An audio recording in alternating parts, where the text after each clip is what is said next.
Hello, welcome. I've seen a few people watch this video. Strike that. Few people watched my last video about what to expect when you go to basic training.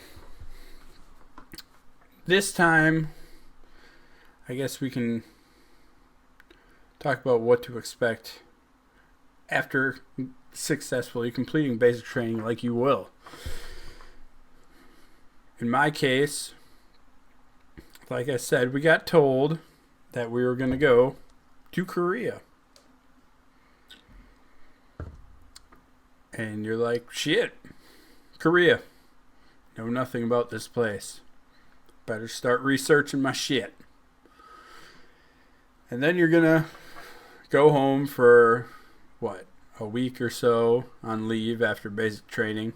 Get your things in order. Get ready to go. Fly to a country you've never been to in your life, which is pretty normal for a lot of people. But you're going to get there. You're going to go to in-processing. You're going to stay there for like a week. Get all your paperwork done, this, that, everything else. You're going to meet some people who you could potentially become friends with because you guys got there at the same time, so it's kind of like a thing. America.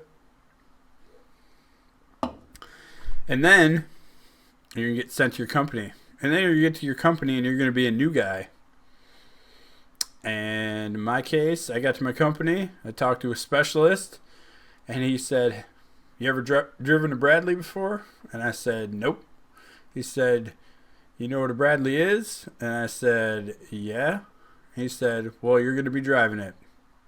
Okay, Roger. That's that. Then you get situated in your barracks.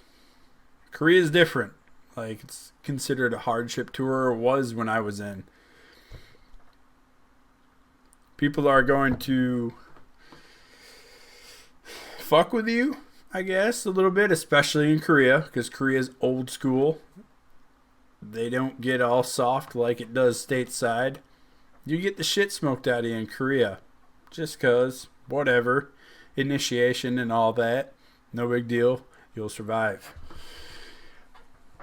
But then you meet your vehicle. I met my vehicle, my Bradley. And if any of you don't know, that's like a mini tank. That's what I called them anyways. It's our infantry fighting vehicle. And at some point, in my case, I never got to drive it other than in the motor pool. Basically pulling forward, pulling back, pivot steering a little bit. And that was that. We went to gunnery, I think, 2 months, 3 months after, 2 months, say 2 months after I got there. And it was my first time ever driving the thing outside of the motor pool. Motor pool is a big, giant, fenced-in area where they park all the vehicles. Motor vehicles, pool, you got the picture. But the day we had to drive, we drive in a big-ass convoy because you're going out to gunnery for 30 days in Korea. You get all your shit packed up. Your Bradley is just loaded full of shit. And you and your crew, if you're mechanized, so you got a driver, a gunner, and a Bradley commander. And that's it. 3 of you roll out there in the vehicle. All the dismounts, as they call the other infantry guys, they ride in the back of 5 tons, big trucks, deuce and a halves, basically, if you know what those are, the newer model. And you drive a long way. And my first time driving happened to be rainy as fuck. Like, literal downpour for the entire trip. And when you're driving on the Korean highways, you have your hatch open up. So you're sitting there exposed to the elements. So I'm getting piss pounded with rain. So I put my goggles, my sand, wind, and dust goggles on. That doesn't work because those things are getting fogged up, covered in water. And you're like trying to wipe them off, but it's like you're looking through a swimming pool. So then I realized quickly that the little locking hatch area to my left is a perfect place to put my elbow. And then I do the old looking out into the distance. And I continue to do this and drive with one hand for however many hours it took us to get to where we were going. No big deal. Got used to it real quick. And you're sitting, you got your helmets on, you got communications so you can talk to the rest of your crew inside, and you're just talking shit. Or you're staying awake while the rest of your crew is sleeping, basically. But then every time you get to a bridge or a river, and there's a lot of them in Korea, you got to do river crossings. So you got to go off-road and down a little hill and drive nice and neat through the river. And you don't want to throw track. Throwing track is, obviously tracked vehicles have tracks on them. If you throw track, that means it comes off the drive wheel and you're fucked. And you got to break it and get it back in place and get it back on and get the bolt back through and get it connected and get it working again. I remember my gunner was saying, Nelson, you break this track, you're fucking changing it by yourself. And I'm like, Roger. But anyways, we got out there. My fucking arm turned into a statue after all that time holding it up, blocking the rain from bashing me in the face and the eyeballs. We get out there, it's a good time. We get there, I think, right as the sun was coming up. So we drove all night. And then we, go rack out for a little bit. Not long. A few hours maybe. And we start doing our gunnery training. It was good shit. Good training. It's the stuff you see on the news all the time that the North is always complaining about, North Korea. They're always complaining like we're doing show of force and we're trying to make them nervous and this and that. But really, when we're out there, we're shooting at a giant fucking mountain and there's no rounds ever going past this mountain. So it's North Korea whining. If you're hearing me, North Korea, you know you're making a big deal out of nothing. You with all your propaganda speakers blaring loud as shit up there. That's the thing they do. They like to blare their speakers. And it's laughable. Anyways, so I guess a couple months go by. You get used to, or you get to know your people. They stop fucking with you as much. They especially stopped fucking with me once they figured out I was older than them. They're like, oh shit, this feels weird. We're smoking a dude who's older than us. We'll lay off him. And then you just train and you live. You live in the barracks. And the cool thing about Korea is that Korea in particular, I've never been to Germany. I wanted to go to Germany, but I imagine it's maybe the same way, but Korea especially, you can't have your family with you, so you are each other's friends. You are who knows each other. So you go out together, you party at the barracks together, you drink together, whatever. And the thing I really appreciated about that was you learn really quickly when to turn it off and when to turn it on. And by that I mean you knew, all right, Friday, 4:30, shit's off. Let's get our drink on. Monday morning, PT formation, cut the shit, remember your rank, fall back in line, and do what you're told. And it's great because nobody holds it against you. When you go out drinking, you're kind of just, in a way, you still respect, each other's ranks, but in a way, you're just civilians again. You're a bunch of dudes hanging out, drinking with a common interest to get fucked up, basically. Have fun. And it's a really good time. And like I said, you become family because nobody has their family there at that time. I think it's a little different now. You might be able to bring them there a little more easy. But that makes your days off a lot easier, a lot better. It makes them fun.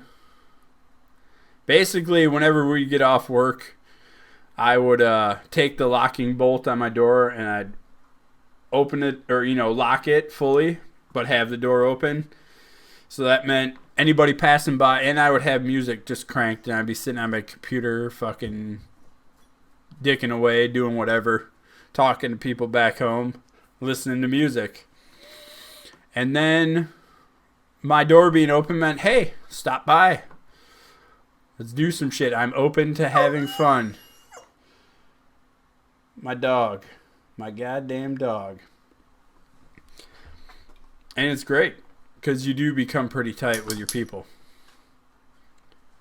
And I guess, 12 months in Korea, you get to take leave one time when you're there for a couple weeks. I took mine during Christmas, so that was cool. Worked out.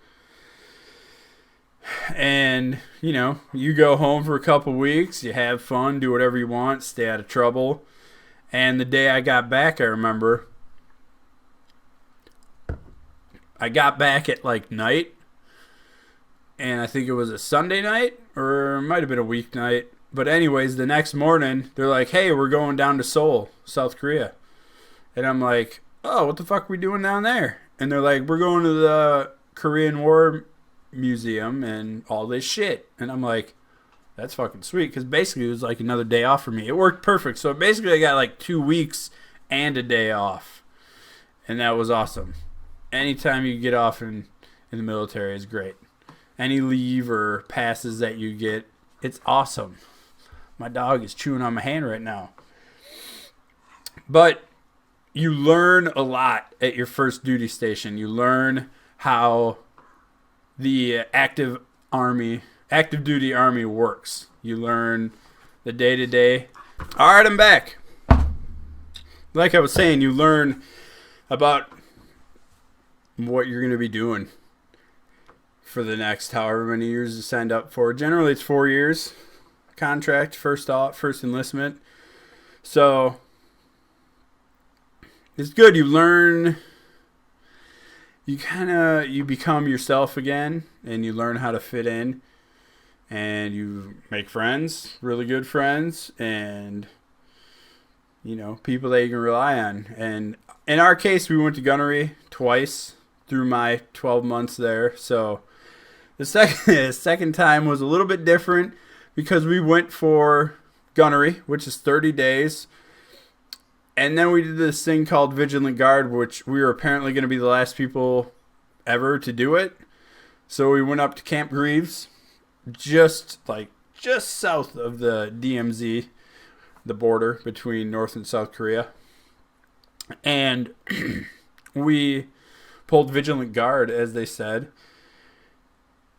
Basically, we're just there as a show of force. And we did PT, and we did everything, and it was cool.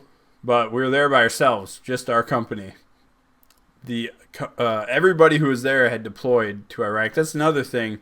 It was the first time they had ever deployed people from Korea to anywhere else. And it kind of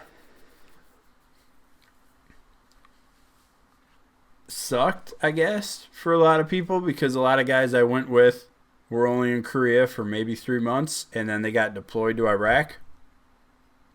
And we were all fresh out of basic, so they got a real quick lot of training for those 3 months before they deployed, and then they went over there, and that was that. And you lost a lot of good people because of that, but there was 50-50 chance when we got to Korea where we were going. We were either going to 1-9 or 2-9 infantry. And I happened to go to 2-9, which stayed in country for the whole time. So that's why I ended up in Korea. When you go there, you end up, a lot of times you'll get the option. They'll ask you to extend your stay there for another year, and they pay you. It's maybe $200 extra a month, which in the end isn't very much, which I signed up for. And I waited till the very last minute, and I'm like, you know what? I started thinking about it, and I'm like, if I stay here for another year, my chances of deploying drop significantly. And this was in 2005. Was it 2005? 2000. Yeah, it was in 2005. The war was going on in Iraq and Afghanistan. And I'm like, if I stay here, my chances of deploying are significantly decreased, and I want to deploy. So I pulled my extension, and I ended up going to Fort Riley, Kansas. Middle America. But that's for another story, I guess. America. But yeah, I hope that was helpful a little bit in, kind of getting an idea of how your first one goes. Korea's different. It's the same. It's in a lot of ways the same as basic. If you fuck up, you will get fucked up. And stateside, not so much. So we can talk about that in the next video, though. Take care. Thanks for watching, and good night.